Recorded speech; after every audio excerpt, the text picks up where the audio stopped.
Alrighty, so today we're going to do the season preview of Charlotte FC. So this is, of course, the third season for Charlotte FC in their young MLS franchise history. And there's no doubt that, after last season, having a very surprising season and kind of a very dark horse kind of season under Dean Smith, with them making the playoffs when nobody expected that that was the case, especially the talent that they had, that there's a sense that maybe they can do much better, especially in terms of adding some quality on this team. However, when you look at how things have gone in the offseason, they have been linked with some big name player in the offseason as well. Probably the biggest name out there is Miguel Almiron, but yeah, it looks like they missed out on that one, and now they're still searching when it comes to getting a DP number 10. Although the good news is, it seems like they might be very close when it comes to signing another well-known player out of the Premier League, and I'll talk about that in just a bit. But first of all, last season, again, very surprising season. They finished fifth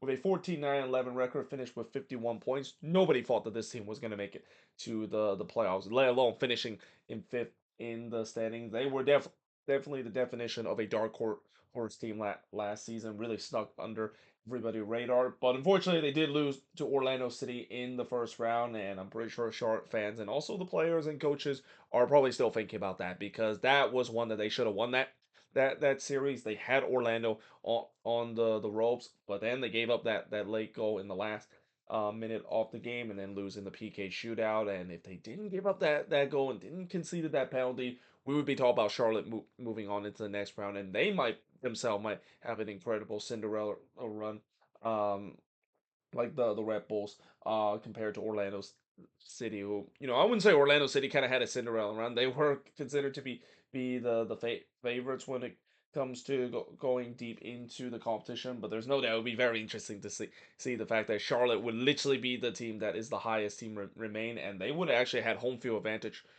throughout. Which, again, for a fifth seed kind of team, you would not expect that would be the case. But that's how it was in the Eastern Conference last season. It was absolute chaos, where it looked like the top four team was going to get knocked out in the first round, and all the road team was going to win in the first round.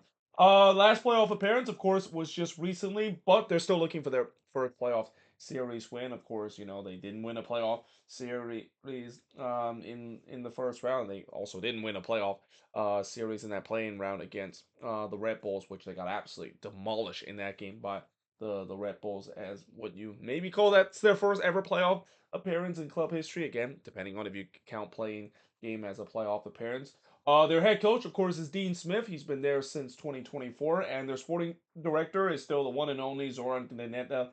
He's been there ever since the team has been found. And again, there's been some criticism that he's been received, especially with the way that he hasn't really got a lot of these signing correct, and not to mention them being a little bit cheap when it comes to the signing, and not being super ambitious compared to what we see other expansion team in the past.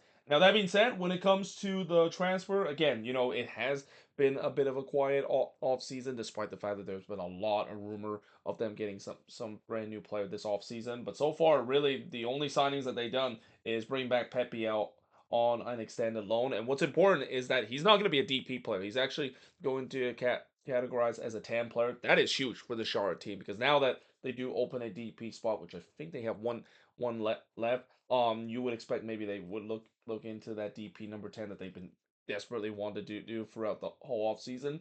And then getting Eric Williamson from the Portland Timbers. And again, I've said this about Eric Williamson. He's a very great player for your team if he can stay healthy. That's been one of the problem for him during his time with the Timbers, and now going to a change it. Just seeing Ray, certainly he'll hope that he can continue and playing relatively well when he's not injured, and maybe even kind of play himself back into the national team conversation. Although those conversations seems like it's dwindling, especially with the way that, again, he's been having problem when it comes to staying healthy, and that's really kind of ruins of what we thought that he was probably going to have a chance to be on the national team.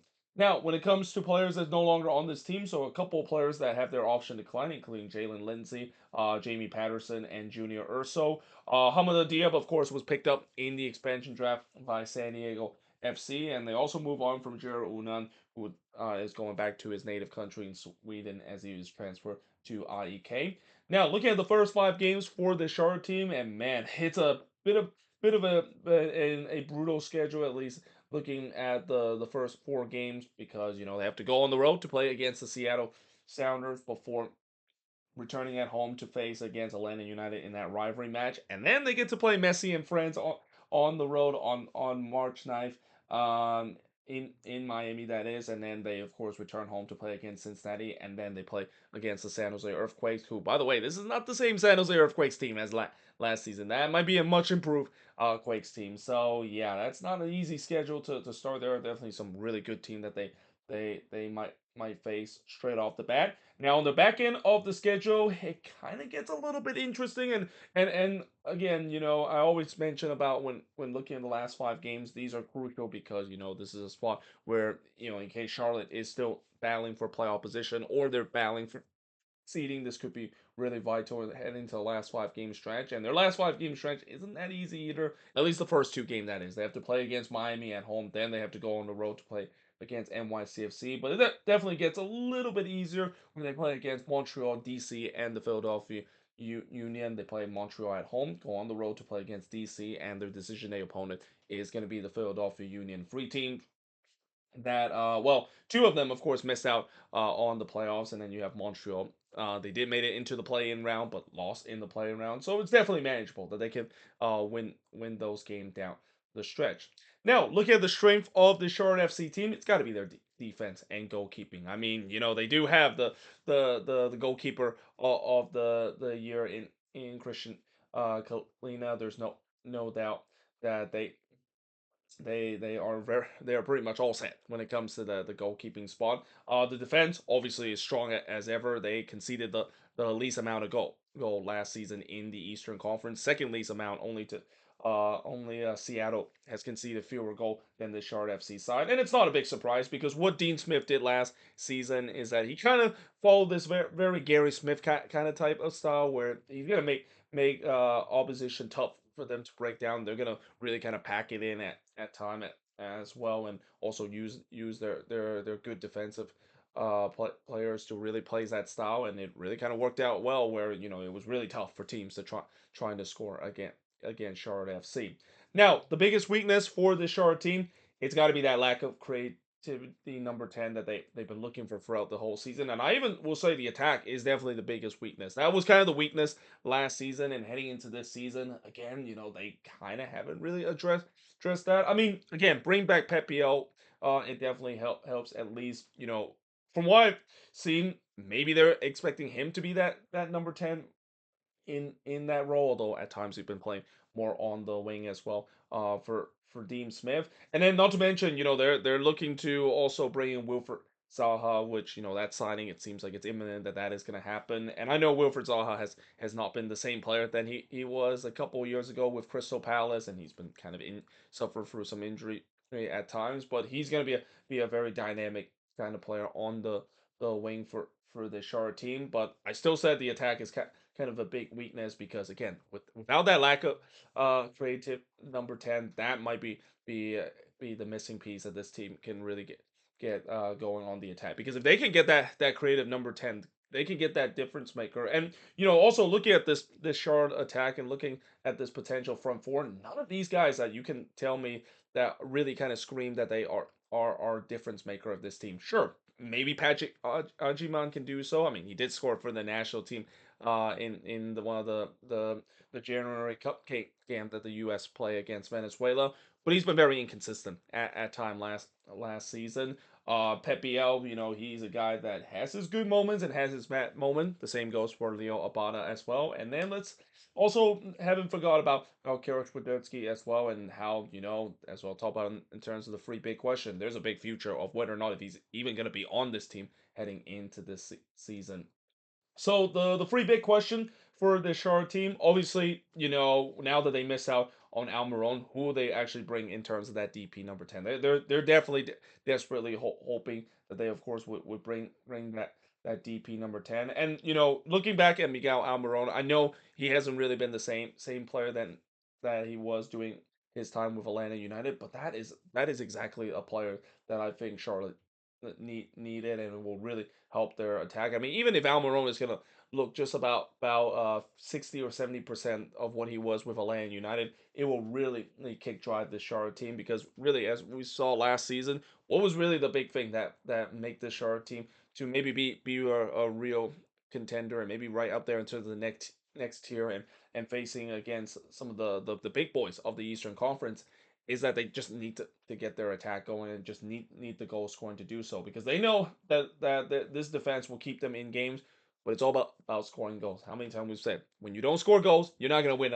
a lot a game, and they need a DP number 10 to be able to create those chances and create those moments that they really didn't do a lot last season.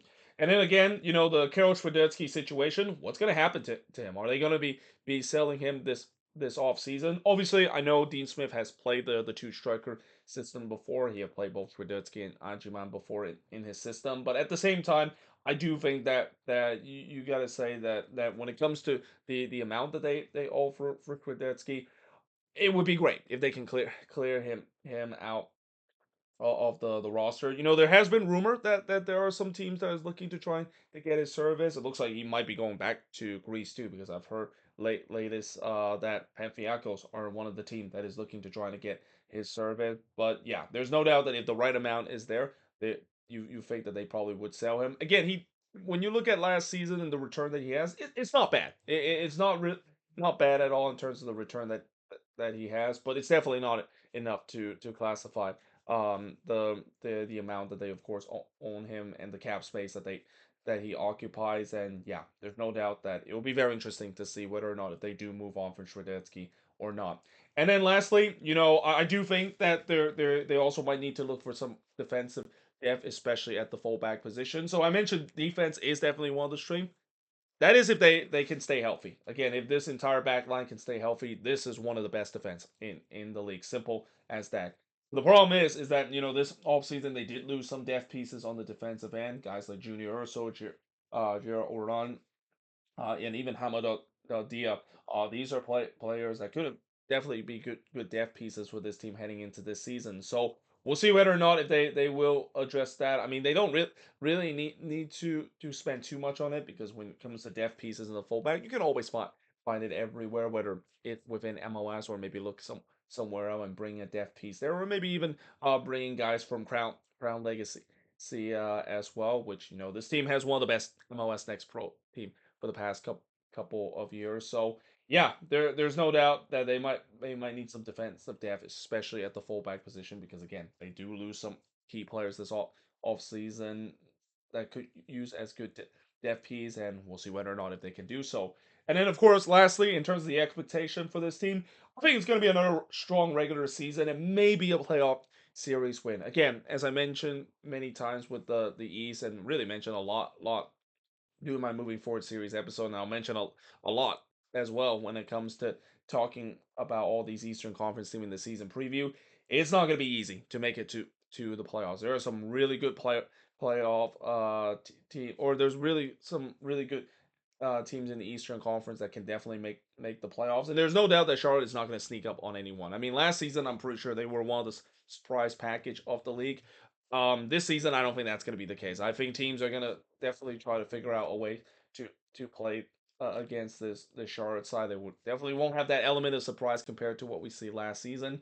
And again, it's up to Charlotte to see whether or not if they can master that, and especially for Dean Smith, can he make the right adjustment where he can still get this team to have a very strong defense and maybe able to finally get some help from the ownership group to get a well balanced attack to really propel this team to the next tier of of the of contenders in the Eastern Conference. I do feel like this between this team and the other team that's kind of on the fringes of being that next tier, joining the likes of Miami and Columbus in terms of being the top dogs of the Eastern Conference. I do think this team is probably the closest of being to do so, but they need to get that attack right. If they can get it right, they can definitely belong in the big boys category. But if they can't get it right, then yeah, it's probably going to be similar to what we saw last season, where they're probably going to finish near the middle of the table, enough to make it to the playoffs. But we don't know whether or not if it's enough for them to go deep